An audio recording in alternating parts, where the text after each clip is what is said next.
Souvenez-vous, c'est utile.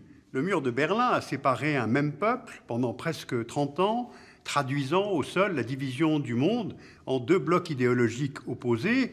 Et avec sa chute en 1989, tout le monde ou presque a pensé que l'on allait vers plus de compréhension, j'allais dire plus de douceur. Or, on constate que plus notre monde est globalisé par les traités de libre-échange, par l'Internet qui lève les obstacles à la communication, plus les murs, les barrières, les clôtures sont dressés comme autant de réaffirmations des frontières nationales. Alors pourquoi? Où est le malaise?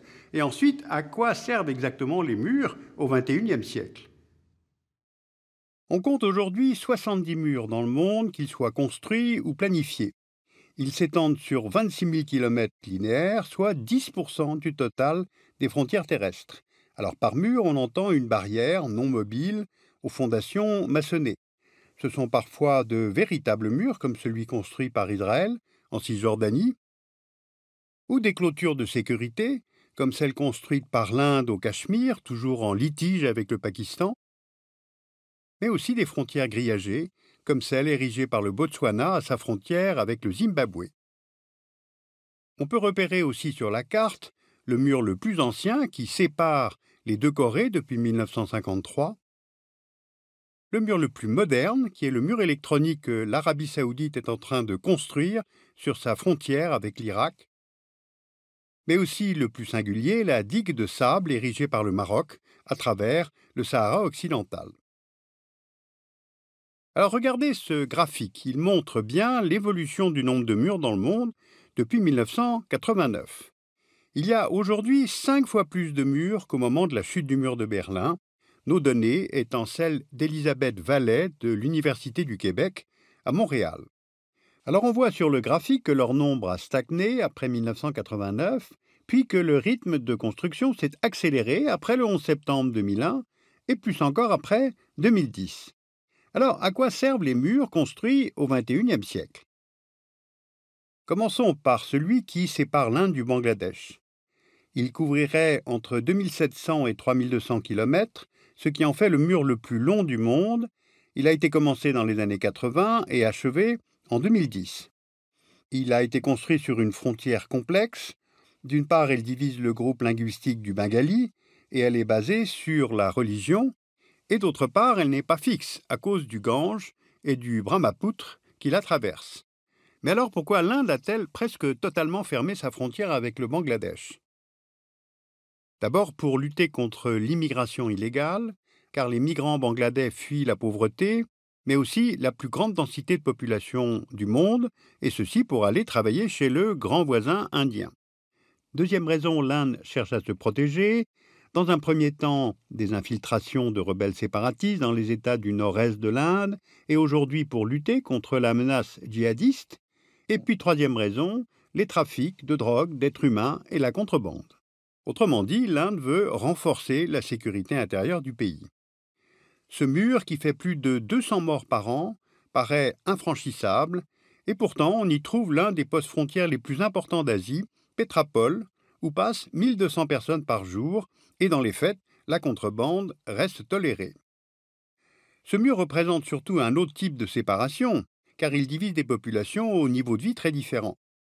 Si on regarde le PIB en parité de pouvoir d'achat par habitant en 2015, il est de près de 6 200 $ pour l'Inde, contre la moitié, soit 3 600 $ pour le Bangladesh. Quel est l'avenir pour ce mur? Eh bien, il pourrait en fait accroître les tensions entre les deux pays du fait du changement climatique. Vous voyez sur la carte où pourrait se situer la nouvelle ligne de côte vers la fin du XXIe siècle, après une montée des eaux d'environ 1 mètre. Un cinquième du territoire bangladais pourrait être inondé. Et suivant les diverses estimations, entre 2025 et 2050, 14% des Bangladais pourraient devenir des réfugiés climatiques, lesquels seront condamnés à se déplacer vers l'intérieur du territoire. Deuxième exemple maintenant, en changeant de continent. Voici la frontière qui sépare les États-Unis et le Mexique. Elle a été renforcée à partir des années 90, puis en 2006, George Bush Jr. fait adopter un projet de loi visant à construire un mur sur 1200 km pour lutter contre le terrorisme, le trafic de drogue, l'immigration irrégulière. Et aujourd'hui, il couvre 2500 km sur les 3200 km de frontière. Comme le mur indien, le mur américain apparaît infranchissable, faisant entre 300 et 500 morts par an. Là aussi, sa fonction est plus de contrôler l'immigration que d'y mettre fin. Tijuana est d'ailleurs le poste frontière le plus fréquenté du monde avec 300 000 personnes qui y passent chaque jour. Et ici aussi, il sépare des populations au niveau de vie différent, avec un PIB par habitant en parité de pouvoir d'achat de 55 800 $ pour les États-Unis en 2015 contre 17 500 $ pour le Mexique. Et ce mur est revenu sur le devant de la scène politique américaine lorsque Donald Trump en a fait une de ses mesures phares en proposant de construire un mur pour clôturer totalement la frontière. Et il a même souhaité faire payer le Mexique pour sa construction.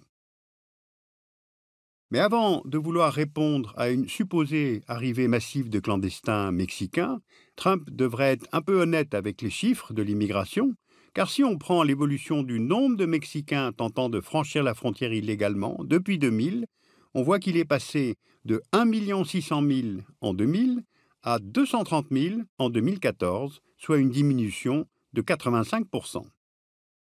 Alors une telle diminution s'explique en partie par la présence du mur, mais surtout par l'amélioration du niveau de vie dans le nord du Mexique.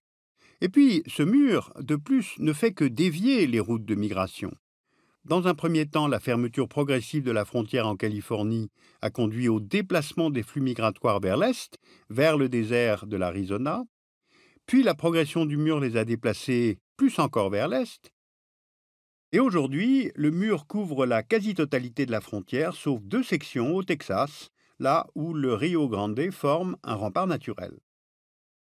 Troisième et dernier exemple, cette fois-ci, chez nous. Dans l'Union européenne, les murs se sont mis à repousser et là aussi ne font que déplacer les routes migratoires. Aujourd'hui, c'est à ces marges que l'on construit le plus de barrières. Voici l'espace Schengen, qui réunit 26 États. Entre ces États, c'est le principe de libre circulation des personnes, les contrôles ne se faisant plus qu'aux frontières extérieures. Eh bien, c'est précisément sur ces frontières extérieures que plusieurs barrières ont été construites depuis 2011, notamment au sud-est de l'Europe pour contrôler les flux de migrants, notamment venant de Syrie, d'Afghanistan, d'Irak, d'Érythrée.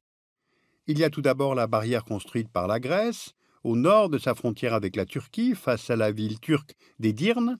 Elle fait 12,5 km de long. Ensuite, il y a la barrière construite par la Bulgarie, à l'ouest de sa frontière avec la Turquie. Elle fait 30 km de long. Et les autorités bulgares ont annoncé son prolongement sur 130 km à travers les territoires des 3 régions frontalières de la Turquie. Et puis il y a la clôture érigée par la Macédoine à sa frontière avec la Grèce, de part et d'autre du poste frontière grec d'Idoménie. À terme, elle s'étendra sur 37 km. Plus au nord, maintenant, il y a celle construite par la Hongrie de Viktor Orban sur la totalité de sa frontière avec la Serbie, sur 170 km, mais aussi celle qu'Orban a fait construire sur la frontière avec la Croatie. Elle court sur 40 km, tandis que la rivière Drave forme une barrière naturelle sur le reste de la frontière.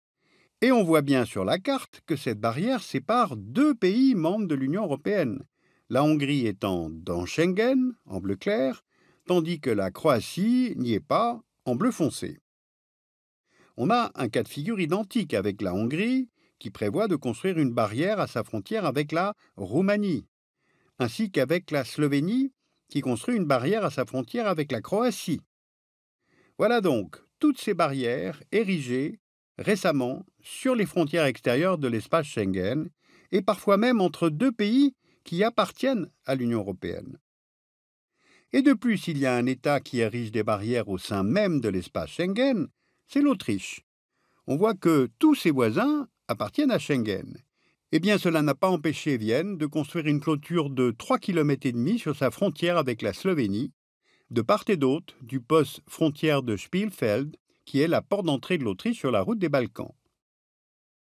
Et l'Autriche envisage de construire une clôture de 370 mètres sur sa frontière avec l'Italie, au col du Brenner, qui est l'un des principaux points de passage entre le sud et le nord des Alpes, ce qui est totalement contraire au principe de libre circulation au sein des pays Schengen. Et puis enfin, que dire des clôtures autour de Calais, avec une quarantaine de kilomètres érigés par les autorités françaises, britanniques, Eurotunnel, la SNCF, pour empêcher les migrants d'accéder au port et au tunnel. Les murs ne servent à rien et en plus ils coûtent cher. L'Europe aura bientôt plus de barrières à ses frontières qu'elle n'en avait du temps de la guerre froide. Songez qu'en Bulgarie, qui a connu le rideau de fer pendant cette période, pour empêcher les citoyens bulgares de sortir, eh bien aujourd'hui les autorités construisent un mur pour empêcher quiconque de rentrer dans le pays. Sauf que la crise des migrants ne se réglera pas en dressant des barrières. Elles ne peuvent pas endiguer les flux migratoires, juste les canaliser vers des points de passage. Ce ne sont pas les barrières qui font baisser le nombre de demandeurs d'asile, mais les solutions aux inégalités et en mettant un terme aux guerres, car ce sont ces deux éléments que fuient les migrants ou les réfugiés.